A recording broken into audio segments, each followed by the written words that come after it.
A 10 flash alert on a Honeywell water heater indicates an abnormal combustion chamber temperature.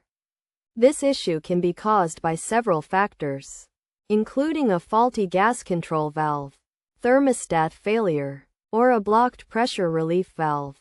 To resolve the problem, start by adjusting the gas valve.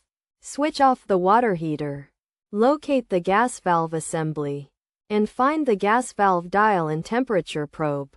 Adjust the dial until the probe indicates the correct combustion chamber temperature. If this doesn't fix the issue, consider replacing the gas valve system. Another potential solution is to replace the thermostat. Turn off the power at the main breaker. Remove the faulty thermostat with pliers and install a new one, ensuring proper wiring. It's also essential to check the pressure relief valve. Listen for the sound of boiling water near the water tank, and if detected, shut down the system immediately to prevent an explosion. In this case, it's crucial to call a plumber as soon as possible to avoid any further complications.